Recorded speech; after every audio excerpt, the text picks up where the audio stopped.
First day Darshan sir ಜೊತೆ ಹೇಗಿತ್ತು ಒಡನಾಟ? ಅಂದ್ರೆ ಯಜಮಾನದಿಂದ ಟು ರಾಬರ್ಟ್ ವರ್ಗು ಹೇಗಿತ್ತು? ಈ ಕಾಟೇರದಲ್ಲಿ ನೀವು ಮಿಸ್ ಮಾಡ್ಕೋಬತ್ತಿರ್ಬೋದು. ಹೀಗೆ ಖಂಡಿತವಾಗ್ಲೂ ಮಿಸ್ ಮಾಡ್ಕೊಂತೀನಿ ನಾನು.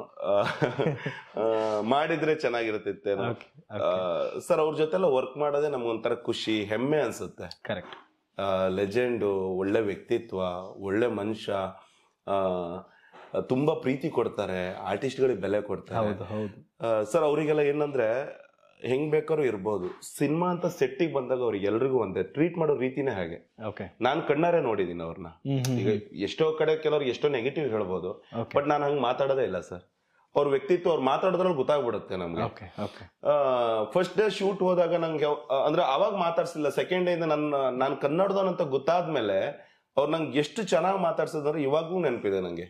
ಏನಂತ ಮಾತಾಡ್ಸಿದ್ರು ದರ್ಶನ್? ಓ ಹೌದಾ, ಯಾವ್ಯಾವ ಸಿನಿಮಾ ಮಾಡಿದ್ರಿ ನೀವು? ಹೌದಾ, ಗುಡ್ ಚೆನ್ನಾಗಿದ್ದೀರಾ, ಚೆನ್ನಾಗಿ ಆಕ್ಟ್ ಮಾಡ್ತೀರಾ, ಹೀಗೆಲ್ಲ ಮಾತಾಡ್ಸಿದ್ರು.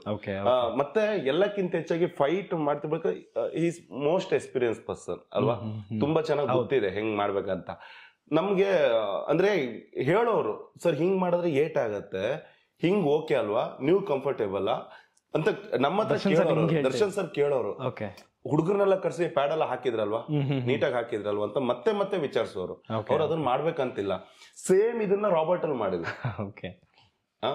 ನಾನ್ ಮಾಡ್ತೀನಿ ಅಂತ ಗೊತ್ತಾದಾಗ ಖುಷಿ ಆಗತ್ತೆ ಅವರಿಗೆ. ಓ ಮತ್ತೆ ಸಿಗ್ತಾ ಇದ್ವಿ, ಎರಡನೇ ಸಿನಿಮಾ, ಗುಡ್ ಚೆನ್ನಾಗತ್ತೆ ಮಾಡೋಣ ಬನ್ನಿ ಅಂತ ಹೇಳೋರು ಸರ್. ಆ ಪ್ರೀತಿನೇ ಒಂಥರ ಮಜಾ ಅನ್ಸುತ್ತೆ. ಇನ್ನು ಅವ್ರ ಜೊತೆ ವರ್ಕ್ ಮಾಡ್ಬೇಕು, ಜಾಸ್ತಿ ವರ್ಕ್ ಮಾಡ್ಬೇಕು. ಇಂಥ ಸ್ಟಾರ್ ಆದ್ರೂ ಒಂದು ಚೂರು ದರ್ಪ ನಮ್ಗೆ ಇಷ್ಟೇ ಬೇಕಾಗಿರೋ ಸರ್. ಕರೆಕ್ಟ್. ಏನ್ ಗೊತ್ತಾ, ಚೆನ್ನಾಗ್ ನಾವು ಹೆಂಗ್ ಅವರಿಗೆ ಮಾತಾಡ್ಸಿದಾಗ ರಿಟರ್ನ್ ಹೆಂಗ್ ರೆಸ್ಪಾನ್ಸ್ ಬರುತ್ತಲ್ವಾ, ಅದು ತುಂಬಾ ಮೇಜರ್ ಇದಾಗ್ಬಿಡುತ್ತೆ. ಸೊ ನಂಗೆ ದರ್ಶನ್ ಸರ್ ಇಂದ ಸಿಕ್ಕಿದೆ, ತುಂಬಾ ಪ್ರೀತಿ ಸಿಕ್ಕಿದೆ. ಸೊ ಯಾವತ್ತೂ ನಾನು ಅವ್ರು ನೆನ್ಸ್ಕೊಂತೀನಿ.